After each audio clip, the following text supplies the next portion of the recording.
I get it when a friend tells you they're about to drop a few grand on a new gaming laptop.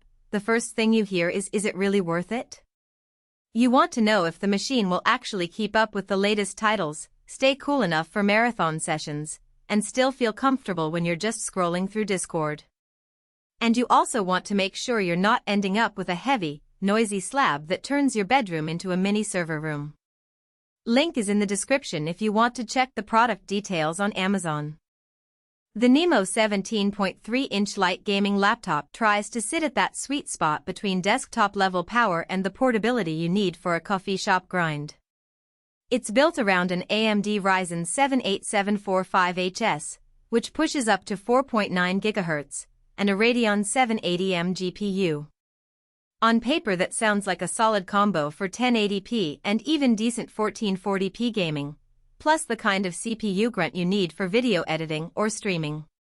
The real question is whether those specs translate into a smooth experience without the usual laptop compromises.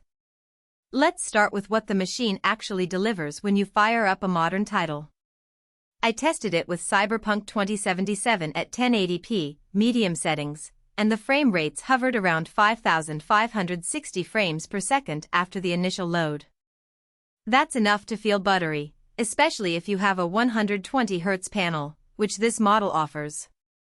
The Radeon 780M isn't a flagship card, but paired with the 8 cores of the Ryzen chip, it handles most AAA games at a stable 60 frames per second on the native resolution. If you're the type who likes to push textures to high or dabble in ray tracing, you'll have to dial a few settings back. The laptop isn't a replacement for a high-end desktop GPU, but for the price point it gives you a genuine play-now experience without having to constantly tweak. Heat is where many 17-inch gaming laptops stumble, and the NIMO is no exception. The cooling system uses dual fans and a series of heat pipes that keep the CPU under the 90°C mark during those cyberpunk runs, but you'll definitely notice the fans kicking in. At idle the fans are barely audible, but once you cross the 70°C threshold the noise climbs to a noticeable whir. It's not a scream, but if you're trying to stream while the fans spin up, the background hum can bleed into a mic if you don't have proper noise gating. For a typical gaming session in a closed room, it's manageable, but it's something to keep in mind if you're sensitive to fan noise. The keyboard feels surprisingly solid for a laptop that advertises a light form factor. The backlit US layout has a decent travel distance, and the keys are spaced well enough for fast combos in competitive shooters. The inclusion of a fingerprint sensor is a nice touch for quick Windows Hello logins, especially when you're juggling a headset and a mouse. One quirk, though, is that the backlight is a single-zone white, so you can't customize colors for different game profiles.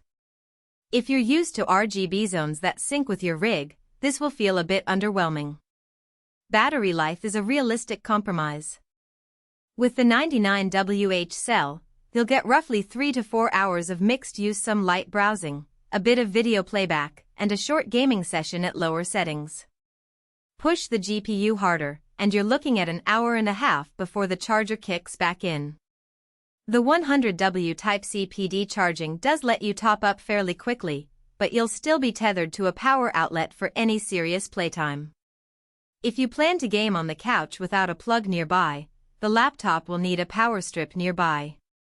Portability is where the 17.3-inch screen size shows its trade-off. The chassis measures just under 2.5 kilograms, which is light for a laptop of this size, but it's still a handful to carry around all day.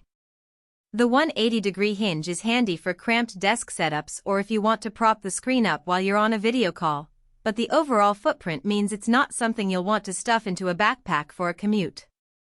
In short, it's perfect for a small apartment or a dedicated gaming nook, but not ideal for a daily commute. Now let's talk value. The price lands somewhere in the mid-range bracket for gaming laptops, usually a few $100s less than comparable 17-inch machines from the big brands. When you compare it to building a desktop with a Ryzen 7 5800X and a mid-tier RTX 3060, the laptop offers the advantage of mobility and a built-in display, but you lose the upgrade path. The desktop will outlast the laptop in raw performance, especially if you plan to swap GPUs every few years. If you already have a decent monitor, mouse, and keyboard, a desktop will give you more horsepower per dollar. If you need an all-in-one solution that you can pick up and move, the NIMO makes sense. Who should buy this? If you're a content creator who does a lot of video editing, the 32 gigabytes